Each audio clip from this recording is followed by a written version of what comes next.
And nung nangyari nga yung struggle mo, dun mo nabuo si Conex Media. Yes. O paano mo naman siya nasimulan?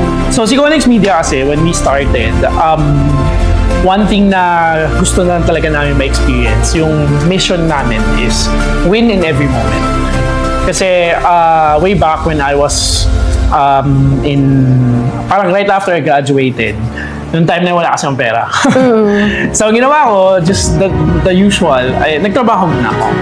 So, nung nag-work ako, doon ko natutunan kung paano mag-branding, kasi yung time na yun, nag-work kami sa isang fast-moving consumer goods company, wherein, yun nga, yung product namin, lahat branded. Wala talagang generic items. Diba? And, yung mga companies na to, kung iisipin mo, billion yung binibayad nila sa mga endorsers, Billboards. sa mga billboards, correct. But how come, when you look at their product, 10 pesos lang, 20 pesos lang. Diba yung isang sachet na 70 grams na powder na panlaba, diba magkano bibili sa tindahan? 14 pesos lang, gano'n. So how come, kahit gano'n siya kamura, mas nagbabayad siya napalaking billboard. And then when you trace it back kasi, makikita mo talaga na the number of times na bibili ka is more than 100, 200, 500 times. Di ba? Like, bibili ako isang bar soap ko. I've been using the same exact brand for the last 25 years of my existence. Di ba? So, just imagine how many times nung ano. Pero, the reason why they can build yung mga ganun kalaking endorsements is because nare-retain yung customer. The moment na bayaran nila just one time. So, dun yung reason kung bakit nabuo yung Conex Media. Kasi what I realized, di ba, being in the e-commerce space, and marami tayong kaibigan, kakilala, na parang I was lucky enough to see the best of both worlds. Nandito ako sa super quote-unquote legit. Yes. Na talagang, alam mo yon yung endorser mo, sila Luis Manzano. Yung mga malalaking... Yun, yung malalaki talaga. Actually, ngayon, pumapasok na rin sila sa correct, sa e-com, right? Since nakita ko yung world na yun, and then, ako as a business owner, nakita ko rin yung world ng e-commerce. Nakita ko yung gap. Like, there's something missing here. And, ito traditional kasi ito eh. Ito online. So, pag nakita mo yung, yung difference nila, at the end of the day, it's really just about a few elements na kailangan maintindihan nito. Right?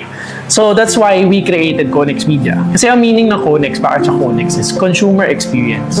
So, Conex.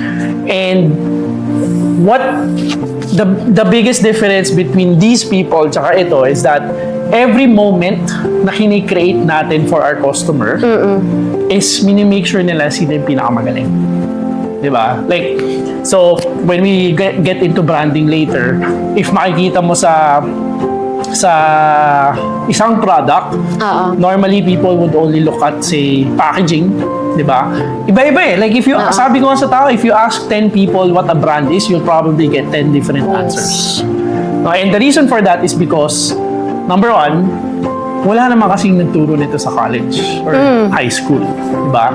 Number two, gine-gatekeep to ng mga malalaking companies. Yes. And then, number three, no one really knows how it works.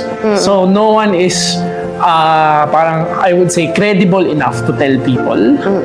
Or maybe, downright, wala lang pa kayong Yes, hindi talaga siya tinuturo. Kasi parang kahit sa marketing course, correct. no?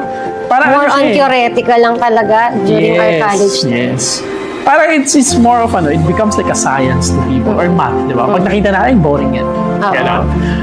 But then if you really look deep into it, there's just a few elements na kailangan natin malaman. Hindi naman lahat. To understand what a brand is. So yun yung nakita kong gap. Kasi ako, I used to be an e-commerce coach. Parang nakita mo na nung nag-work ka sa big companies na bakit hindi ito ginagawa ng mga nagsisimula pa lang sa e-com na brand. Yes. Correct. And ako nga, when I was an e-commerce coach, nakita ko talaga yung kulang na tinuturo sa mga Pilipino. Kulang talaga. And frankly speaking, di ba? I mean, tayo may tayo mag-YouTube. Yes. If makikita mo yung number of followers natin or hindi nagsusubscribe tayo, siguro 99% nun is mga American, Western business influencer. Wala pang 1% nun ay mga Filipino business influencer. So that means yung level ng education ng Pilipino talaga sa pagdating sa business, napakaliit.